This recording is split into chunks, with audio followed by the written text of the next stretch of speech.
নমস্কার ছাত্রছাত্রীরা, আশা করি তোমার সবাই খুব ভালো আছো। তো আজকে এই ভিডিওতে আমরা ক্লাস 7-এর আলো অধ্যায়ের দ্বিতীয় সেমিস্টারের জন্য আলো অধ্যায়ের অতি গুরুত্বপূর্ণ প্রশ্ন তার উত্তরগুলো তোমাদের সঙ্গে আলোচনা করব। তো এর আগে আমরা বেশ কিছু দ্বিতীয় সেমিস্টারের বইয়ের অধ্যায়ের প্রশ্নগুলো নিয়ে আলোচনা করেছি। অতি গুরুত্বপূর্ণ প্রশ্ন যেগুলো টেক্সট বই ভিত্তিক থেকে গুরুত্বপূর্ণ প্রশ্ন আমরা লাইন বাই লাইন থেকে খুঁটিয়ে খুঁটিয়ে লিখে আমরা এটাকে সাজেশন মতো বলো বা গুরুত্বপূর্ণ প্রশ্নের লিস্ট হিসেবে আমরা তুলে তুলে ধরি। এবং এই প্রশ্নগুলো যদি ভালো করে পড়ো, আশা করি পরীক্ষায় এগুলোর মধ্যে তোমাদের কাজ হয়ে যাবে। তার সঙ্গে আমরা প্রশ্নবিচিত্রার পিডিএফ অবশ্যই দেবো। প্রশ্নবিচিত্রা থেকে অতি গুরুত্বপূর্ণ যে প্রশ্নগুলো হয় সেগুলো তোমাদের সঙ্গে এর সঙ্গে অ্যাটাচ পিডিএফ হিসেবে যাবে। তো তোমরা যারা নোটস কিনতে চাও আমাদের সঙ্গে যোগাযোগ করতে পারো।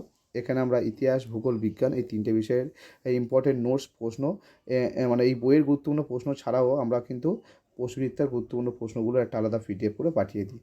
তো খুব কী বলবো, নামমাত্র মূল্যে আমরা পিডিএফগুলো প্রোভাইড করি উত্তরসহ। তো আমাদের সঙ্গে যোগাযোগ করতে পারো।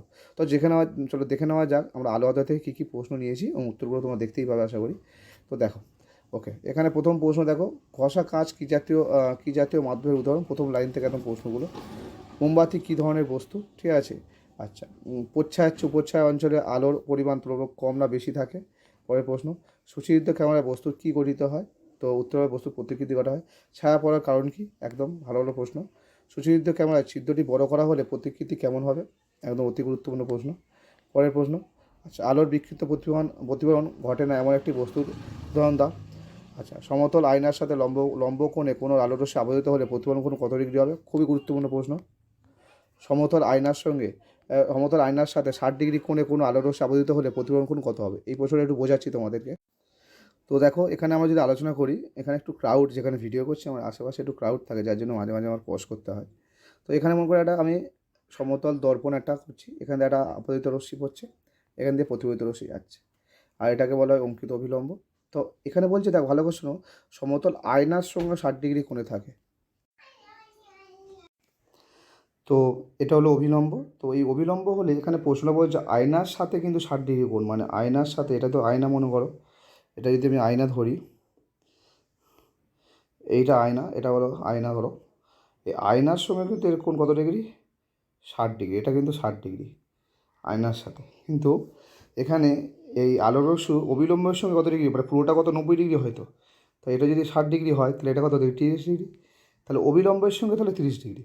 তো এটা 30 ডিগ্রি হলে আমরা জানি কি অবিলম্বের সঙ্গে 30 ডিগ্রি কোণে আপতিত হয়। তাহলে এই যে প্রতিফলন কোণ হবে এটা কি? এটা এর সঙ্গে কত ডিগ্রি হবে? 30 ডিগ্রি হবে। আর এটা তাহলে কত ডিগ্রি হবে? 60 ডিগ্রি হবে। তো ভালো করে কথাটা ভালো করে বুঝে নেবে এর প্রশ্নটা কী বলতে যাচ্ছে। সমতল আয়নার সাথে 60 ডিগ্রি কোণে কোনো আলোর রশ্মি আপাতত হলে প্রতিফলন কোণ কত হবে? প্রতিফলন কোণ কিন্তু 30 ডিগ্রি হবে, মনে রাখবে। যখন প্রতিফলন কোণ চেয়ে তখন কত ডিগ্রি হবে? কারণ এই আপাতন কোণ 30 ডিগ্রি, আর যেহেতু আপাতন কোণ প্রতিফলন কোণ সমান, তাই এটাও 30 ডিগ্রি। মানে আপাতন কোণ তাহলে কত হচ্ছে? 30 ডিগ্রি। আর সমতল আয়নার সঙ্গে কত ডিগ্রি কোণে পড়ছে? 60 ডিগ্রি। তাহলে তোমাকে মাথার মধ্যে রাখতে হবে সমতল আয়নার সঙ্গে তো 60 ডিগ্রি কোণে পড়ছে, কিন্তু অ্যাকচুয়ালি আপাতন কোণ কত? 30 ডিগ্রি। এটা মনে রাখতে হবে। ভালো প্রশ্ন, তাই ভেঙে বললাম। ওকে, পরের প্রশ্ন, গণমাধ্যম থেকে লঘু মাধ্যমে আলোরশ্মি প্রবেশের পর কোন দিকে সরে যায়? পরের প্রশ্ন, আলোরশ্মি ঘনমাধ্যম থেকে লঘু মাধ্যমে গেলে আপতন কোণ ও প্রতিফলন কোণের সম্পর্ক কী হয়? আচ্ছা, আয়নায়, পরে 12 থেকে প্রশ্ন, সমতল আয়নার প্রতিফলনের ফলে কোন কোন অক্ষরের পার্শ্ব পরিবর্তন হয় না? তা কাদের পার্শ্ব পরিবর্তন হয় না তাদের লিস্ট আমি দিয়ে দিয়েছি। সূর্যের আলো কয়টি বর্ণের সমষ্টি? রংধনুর শেষ প্রান্ত দুটি বর্ণ দুটি কী কী? আচ্ছা, সবচেয়ে কম শক্তির আলো কোনটি? কম শক্তির, এটা হবে না, এটা প্রশ্নটার মিস্টেক আছে। আচ্ছা, ওজোন স্তরের ছিদ্র তৈরির জন্য মূলত কে দায়ী? সিএফসি। কোনো অঞ্চলে বসবাসকারী কোনো অঞ্চলের বসবাসকারী মানুষের চামড়ায় মেলানিন বেশি? উত্তর হবে আফ্রিকা, ওই যে নিরক্ষীয় অঞ্চলে, বিষুব যেটা বলতে চাই, নিরক্ষীয় অঞ্চলে অ্যাকচুয়ালি হবে এটা। নিরক্ষীয় অঞ্চলে, গ্রীষ্মপ্রধান অঞ্চলে মানুষের চামড়ায় মেলানিন বেশি, মানে আফ্রিকান যেগুলো দেশ। ঠিক আছে। পরেরটা, বর্ণালী কাকে বলে? পরের প্রশ্ন এক্সরে কে আবিষ্কার করেন? পরের প্রশ্ন, কোন রশ্মি মানুষের চামড়া ও মাংসপেশি ভেদ করতে পারে কিন্তু হাড় ভেদ করতে পারে না? উত্তর এক্স রশ্মি দেওয়া আছে, দেখতে পাচ্ছ। সূর্যের অতিবেগুনি রশ্মির হাত থেকে আমাদের কোন স্তর রক্ষা করে? উত্তর ওজোন স্তর। তো আলো থেকে তোমাদের লাইন বাই লাইন এই 21টি প্রশ্ন আমি আলোচনা করলাম। এরপরেও অনেক প্রশ্ন আছে, যেটা আমরা পরের পার্টে আমরা আলোচনা করবো। তোমাদের শুধু পিডিএফটা দেখিয়ে দিই কেমনভাবে তোমরা পিডিএফ পাবে। এগুলো তো অতিরিক্ত শর্ট কোশ্চেন ইম্পর্টেন্ট।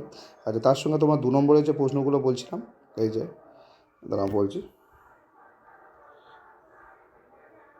এই যে এখানে প্রতিটি প্রশ্নের মান 2, আমরা 2 নম্বরের প্রশ্নে পিডিএফ মানে প্রশ্নগুলো দেওয়া, তার উত্তর দেওয়া আছে। সুতরাং চিন্তা নেই, তোমরা যারা পিডিএফ নেবে, পিডিএফ আশা করি তোমাদের সব ঠিকঠাকই থাকবে, কোনো সমস্যা হবে না। আর এগুলোই যদি তোমরা ভালো করে পড়ো, আমার বিশ্বাস এর মধ্যে দিয়ে তোমাদের কাজ হয়ে যাবে। আর ভিডিওটা ভালো লাগবে, ভিডিওটা লাইক করো, বন্ধুদের সঙ্গে অবশ্যই শেয়ার করো। আর যারা যারা পিডিএফ কিনতে ইচ্ছুক অবশ্যই আমাদের সাথে যোগাযোগ করো। ধন্যবাদ।